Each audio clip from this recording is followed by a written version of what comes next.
बिस्मिल्लाहिर्रहमानिर्रहीम। अस्सलाम वालेकुम स्टूडेंट, मैं हूँ इकरा अज़हर और आज की वीडियो में मैं आपको MTH 101 कैलकुलस, ठीक है, इसका लेक्चर नंबर 38 करवाऊँगी। तो आप पिछले लेक्चर को साथ साथ कवर करते रहें। आज के जो टॉपिक हैं, ठीक है, ये आज के मेन टॉपिक है जो आज के हम अच्छा, work with a constant force आपने पहले पढ़ा है। कांस्टेंट फोर्स के ऊपर आप कैसे वर्क को अप्लाई करते हो, और वेरिएबल फोर्स ये न्यू चीज़ है। तो आज के टॉपिक में हम इन दोनों चीज़ों को कवर करेंगे और साथ ये दो टॉपिक भी कवर करेंगे। तो सबसे पहला हमारा टॉपिक है work done by a constant force. तो इसकी डेफिनेशन क्या है, ठीक है, अगर कोई भी चीज़ है, जैसे हमारे पास ये एक चीज़ है कोई भी, अगर ये इस पर हमने वर्क करना है तो हम क्या करेंगे, इस पर फोर्स लगाएंगे, ये ठीक है, इस पे फोर्स लगाएंगे, इसको पुल करेंगे, इसको उठाएंगे या जो भी करेंगे, कोई भी किताब टेबल पे पड़ी है या कुछ भी, उसको उठाएंगे तो फोर्स लगेगी। फोर्स लगने के बाद ये अपना डिस्टेंस चेंज करेगी, ठीक है, जैसे इसको हमने धक्का दिया तो ये चीज़ यहाँ पे आ गई, ठीक है, ये इसने डिस्टेंस कवर किया और ये इस पर फोर्स अप्लाई हुई, और ये सारा सिस्टम हमारे पास कहलाता है वर्क। ठीक है, यहाँ पे इसमें आपने ये इसकी डेफिनेशन को याद रखना है, जस्ट इसके फार्मूला को, और इसके ये 3 SI यूनिट हैं, ये आज MCQs आ सकते हैं। ठीक है, उसके बाद वर्क को जूल भी कहते हैं, ठीक है, मेन पॉइंट। उसके बाद एग्जांपल क्या है, an object move 5 feet, move कर रहा है, ठीक है, एक ऑब्जेक्ट मूव कर रहा है, ऑब्जेक्ट कोई भी चीज़ यूँ मूव कर रही है, यहाँ तक आ रही है और 5 फीट आ रही है, तो आपको पता है जो चीज़ मूव करती है उसको हम कहते हैं डिस्टेंस। ये हमारे पास डिस्टेंस है, और फोर्स क्या लग रही है, 100 की लग रही है, फोर्स भी गिवन है, डिस्टेंस भी गिवन है, और क्या फाइंड करना है, वर्क। तो work is equal to F.D, ये फार्मूला है, तो F.D करेंगे, मल्टीप्लाई करेंगे तो ये आपके पास आंसर आ जाएगा। ठीक है, नेक्स्ट, एक वेरिएबल के ऊपर फोर्स कैसे अप्लाई करते हैं। अब इसमें क्या होता है, इसमें भी वही काम होता है कि अगर हम एक चीज़ के ऊपर फोर्स अप्लाई करते हैं, डिस्टेंस कवर होता है, लेकिन इसमें क्या होगा, वेरिएबल मीन ABC का कोई भी वर्ड यूज़ होगा। पहले मैथ के नंबर थे, ये देखें, दोनों मैथ के नंबर थे, हम मल्टीप्लाई करके सॉल्व आउट कर देते थे। अब इसमें वेरिएबल्स यूज़ होंगे, तो इसके लिए आपने करना क्या है, ये इसका थ्योरम आपने याद कर लेना है।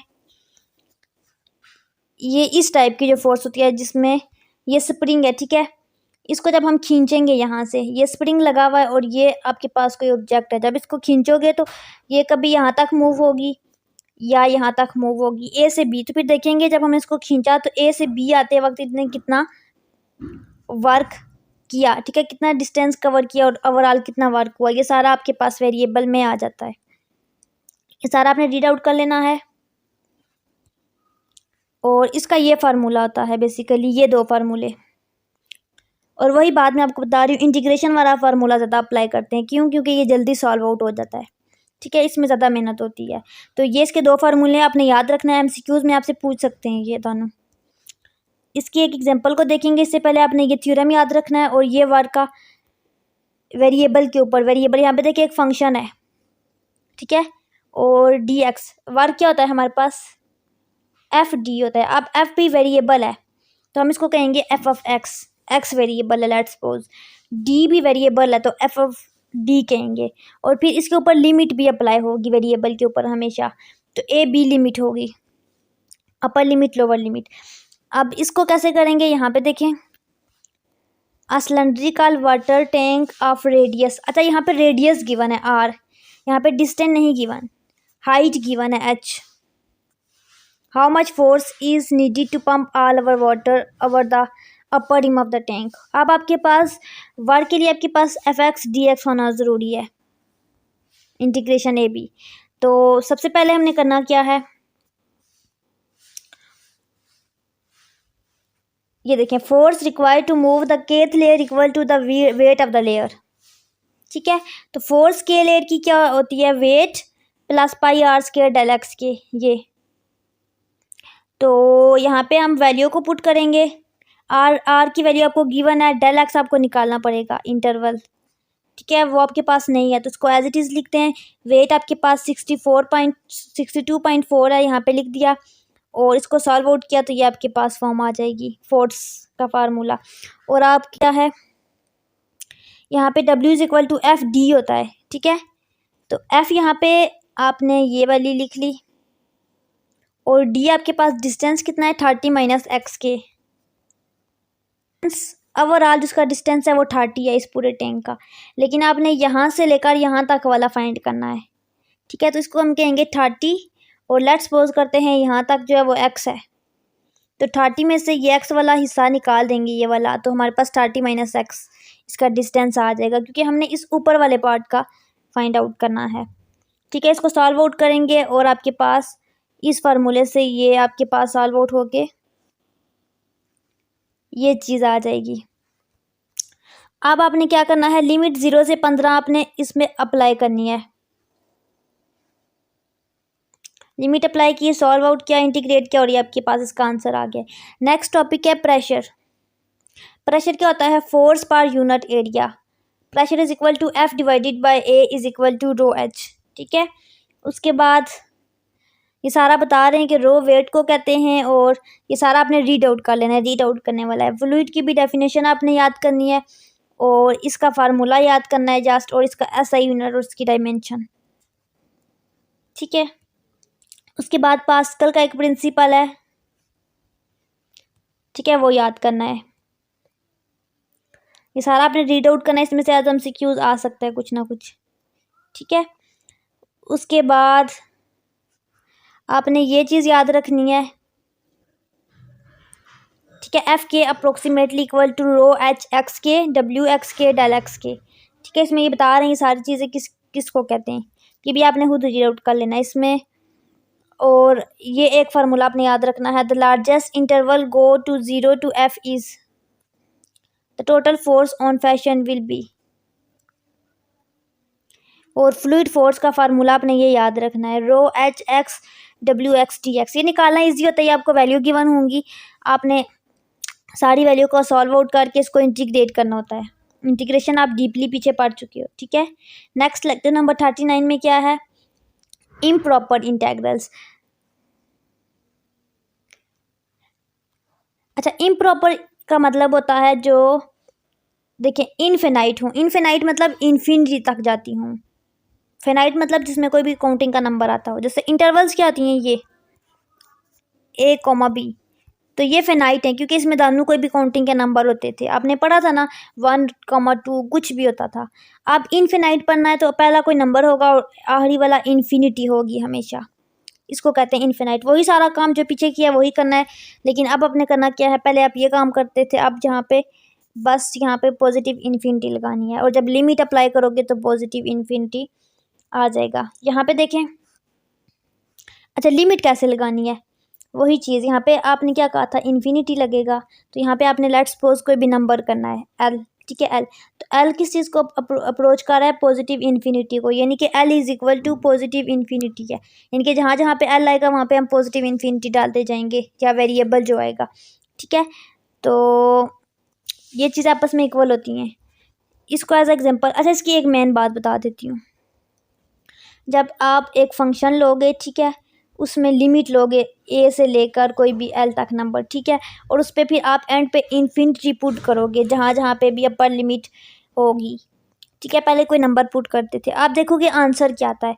अगर तो आपके पास आंसर में इन्फिनिटी आ जाता है तो आप कह दोगे कि it is divergence, limit does not exist. क्या पता आपको एक चीज़ दे दें, क्वेश्चन आपको कहें कि बताएं कि ये डाइवर्जेंस है या कन्वर्जेंस है, ये बहुत ज़्यादा आते हैं एमसीक्यूज। ठीक है, या आपको पूछ लें क्या इसकी लिमिट एग्जिस्ट करती है या नहीं करती, तो आपने माइंड में क्या रखना है यहाँ पे, अगर तो आपके पास आंसर कोई भी काउंटिंग का नंबर है 1, 2, 3 कुछ भी, सो ऑन, 1, 2, 3 सो ऑन। ठीक है, तो आपने कहना है ये कन्वर्जेंस है और इस पर लिमिट एग्जिस्ट करती है। लेकिन अगर आपके पास आंसर इन्फिनिटी आ रहा है तो आपने कहना है डाइवर्जेंस है और लिमिट एग्जिस्ट नहीं करती। इसको यहाँ पे एज एग्जांपल भी इन्होंने करवाया है, ये इनको एक यहाँ पे एक फंक्शन गिवन है, ठीक है, यहाँ पे कोई फंक्शन नहीं है, यानी कि यहाँ पे देखें एक्स स्क्वायर है, 1/x² dx, ये आपके पास फंक्शन है, ये इंटेग्रल है और लोअर और अपर लिमिट। अब यहाँ पे देखें अपर लिमिट में इन्फिनिटी है। ठीक है, पहले आपके पास मैथ के नंबर थे 2, अब आपने करना क्या, वही सारा काम जो पीछे किया बिल्कुल वैसे ही आपने इंटीग्रेट किया और यहाँ पे एल के इक्वल सपोज किया इन्फिनिटी को। ठीक है, और ये चीज़ मेरे पास आंसर आ गई है। क्या आ गया? 1 - 1 बाय एल। तो एल किस चीज़ के इक्वल अप्रोच कर रहा था? इन्फिनिटी को। तो एल की जगह पे इन्फिनिटी पुट करते हैं और देखते हैं जवाब क्या आता है। तो यहाँ पे देखिए 1 - 1 बाय एल की जगह इन्फिनिटी पुट किया तो मेरे पास ये वाली टर्म 1 बाय इन्फिनिटी 0 होता है। तो आंसर मेरे पास 1 आ गया। ठीक है, काउंटिंग का नंबर आ गया, तो हम कहेंगे कि ये कंटिन्यूस है और इस पर लिमिट एग्जिस्ट करती है। इसी तरह यहाँ पे एक और एग्जांपल गिवन है 1/x। इसको इंटीग्रेट किया, इसमें लिमिट पुट की और मैंने देखा कि इसका आंसर क्या आ रहा था? Log nature of L. अच्छा, किसी भी लॉग नेचर ऑफ कोई भी नंबर हो, 2 3 कुछ भी हो, तो आंसर में वही नंबर आता है। ठीक है, तो यहाँ पे क्या था? लॉग नेचर ऑफ एल था, तो ये किसके इक्वल होगा? हमेशा एल के इक्वल होगा। तो एल हमारे पास लिमिट क्या थी? इन्फिनिटी। तो इन्फिनिटी पुट करेंगे तो प्लस इन्फिनिटी आंसर आ जाएगा। तो इसका आंसर इन्फिनिटी आ रहा है, तो उसको हम कहेंगे limit does not exist, it is divergence. ये आपने मस्ट लिखना है।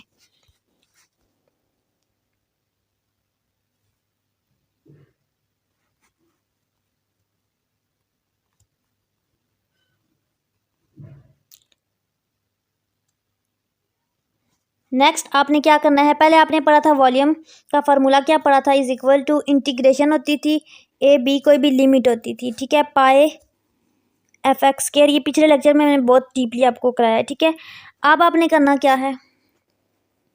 यही सारी चीज़ें होंगी, लेकिन अब जस्ट डिफरेंस क्या होगा? अब यहाँ पे देखें,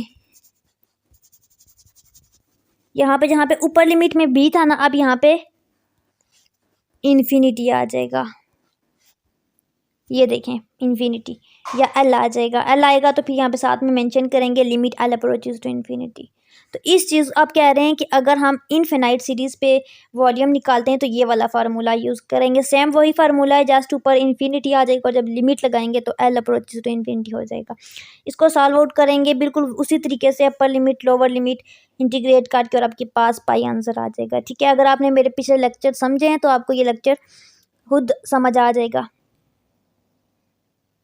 वही रूल आपने जो पढ़े थे कि अगर आपके पास ए से बी है, माइनस इन्फिनिटी से बी है, ये नंबर लाइन होती है, ये होता है माइनस इन्फिनिटी, ये 0 होता है और ये इन्फिनिटी होता है। ठीक है, तो माइनस इन्फिनिटी सबसे छोटा नंबर होता है और प्लस इन्फिनिटी सबसे बड़ा। तो माइनस इन्फिनिटी से ये बी पे जा रहे हैं। अब क्या चीज़ हो रही है? लिमिट नीचे अप्लाई हो रही है। ठीक है, तो वही सारा काम होगा, इंटीग्रेट करेंगे फंक्शन को, लिमिट अप्लाई करेंगे और देखेंगे आंसर कन्वर्जेंस है डाइवर्जेंस है, वही सारा काम है इसमें भी। यहाँ पे देखें, ये आपके पास एक फंक्शन है, इसमें लिमिट गिवन है ये तो, और इसमें आपके इंटरवल भी गिवन है, इसमें x इज इक्वल टू 2 भी आ गया है। ठीक है, वही सारा काम है और अनबाउंडेड है। इसमें करना क्या है? ये चीज़ करनी है, ए एल और बी नेगेटिव। ठीक है,